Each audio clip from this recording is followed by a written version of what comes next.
Case number 2, बो leg.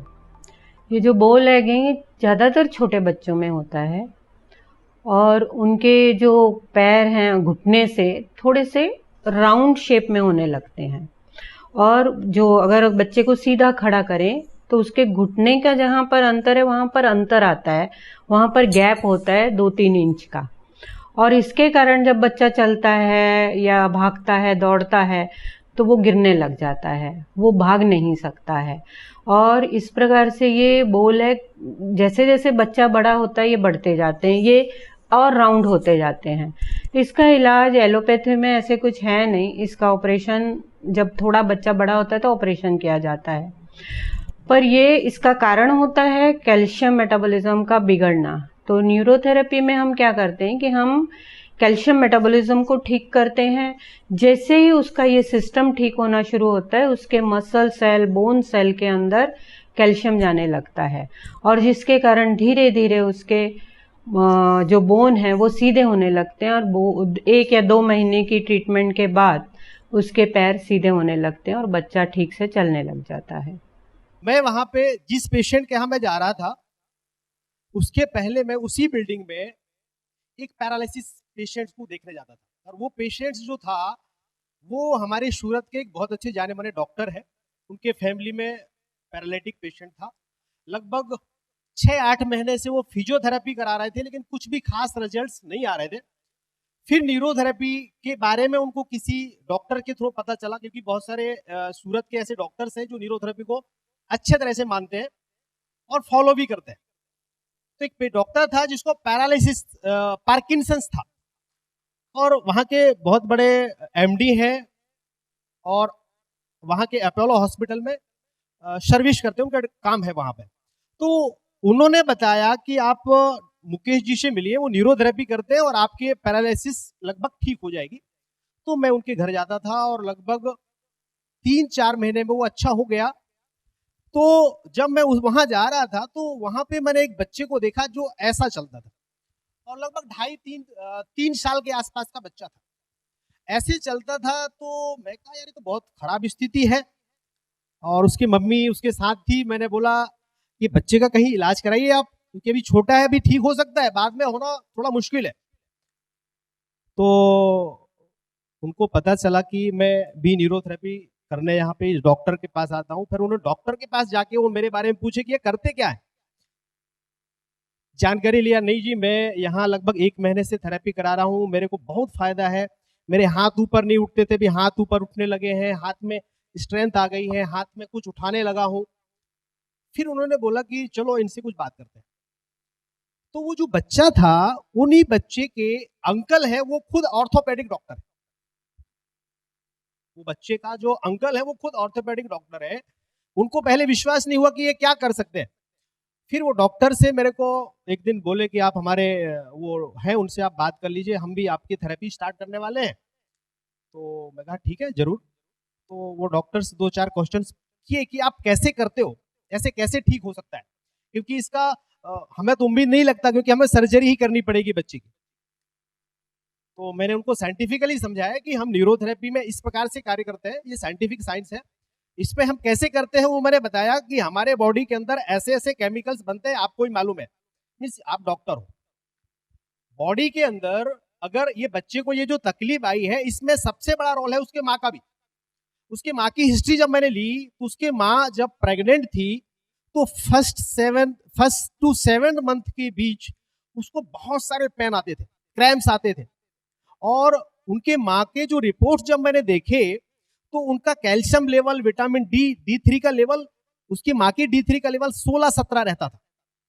और उस माँ का कैल्शियम लेवल जो हमारा देखा जाए तो 10-11 के आसपास होना चाहिए, उस मम्मी का जो रहता था 5-6 के आसपास उसका कैल्शियम लेवल रहता था।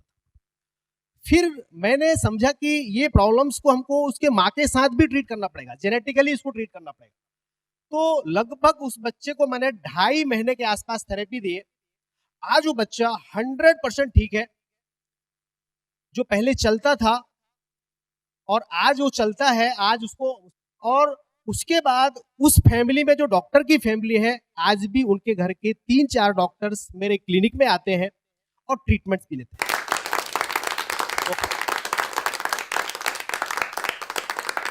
ये बोलेग का बच्चा है, जब आया था तो देखिए इसके पैर ऐसे थे, और लगभग 2.5 महीने के थेरेपी के बाद ये बच्चे का देखिए आप, पैर एकदम नॉर्मल है।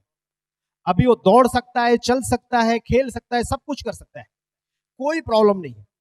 और हमारे न्यूरोथेरेपी की बेसिक ट्रीटमेंट आप सबको मालूम है, हमने कुछ नहीं दिया है उसको, सिर्फ बेसिक ट्रीटमेंट्स दिए हैं। सबसे पहले उसके माँ के प्रॉब्लम्स को हमने देखा कि ये चीजें की डेफिशिएंसी थी तो बच्चे को आई है। पहले का थोड़ा बच्चे का मेटाबॉलिज्म ठीक किया, और हमारे जो ट्रीटमेंट है कैल्शियम का, आप सभी को मालूम है, हमने उसको कैल्शियम का ट्रीटमेंट शुरू किया। और उसके बाद उस बच्चे में इतना अच्छा इंप्रूवमेंट हो गया कि वो उसकी हाइट भी इतनी खास नहीं बढ़ती, इसी थेरेपी से उसकी हाइट भी बढ़ गई।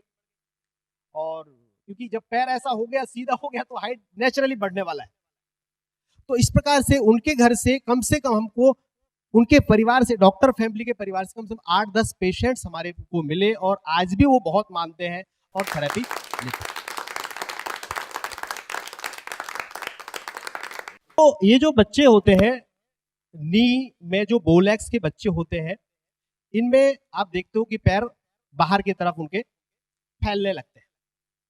अब ऐसे बच्चे में आपको इतना समझना है कि इन बच्चों की हड्डियां जो होती हैं, क्या होती हैं, धीरे धीरे कमजोर होती जाती है, क्योंकि कैल्शियम की डेफिशिएंसी है, विटामिन डी की डेफिशिएंसी है, और उसके साथ साथ ये कुछ हद तक देखा जाए तो मैंने जो न्यूजीन्स फार्मूले डाले उससे बहुत अच्छे रिजल्ट आए उस बच्चे को। कैल्शियम ट्रीटमेंट के साथ हमने न्यूजीन्स डाले और लार्ज फॉलिक ब्लैक डाला, और 125 DCC आप सबको मालूम है हम वो देते हैं, और ये देने के बाद वो बच्चा 2.5 महीने में एकदम नॉर्मल। इस प्रकार से न्यूरोथेरेपी के इतने अच्छे मिरेकल्स हमने देखे हैं। मेरे पास एक डॉक्टर्स है जो सेरेब्रल एट्रोफी का है, और वो डॉक्टर्स को सूरत के अच्छे डॉक्टरों ने एक ही बात बोला कि ये तो ठीक नहीं होगा, इसके लिए दवाई लेनी पड़ेगी, कुछ भी ये होता नहीं। और आज वो डॉक्टर्स न्यूरोथेरेपी को इतना मानता है, आज 100% ठीक हो चुका है, चलता है, फिरता है, दौड़ता है। पहले 2-3 आदमी पकड़ के उसको चलाते थे।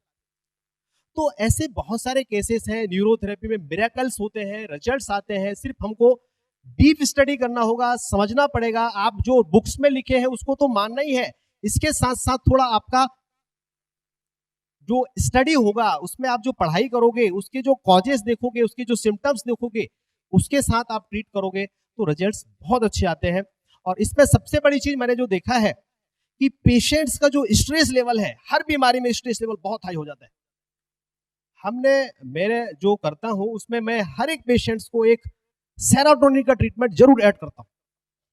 क्यों ऐड करता हूं? क्योंकि सेरोटोनिन देने से उनके जो स्ट्रेस लेवल है वो धीरे धीरे कम होने लगता है, और ट्रीटमेंट जो हम दे रहे हैं वो तो दे ही रहे हैं, इससे फर्क तो पड़ने ही वाला है। तो आप भी अगर सेरोटोनिन ट्रीटमेंट लागू उसके साथ कोई भी पेशेंट के साथ कर सकते हो, तो उसका कोई साइड इफेक्ट नहीं है, वो फायदा आपको मिलेगा। धन्यवाद।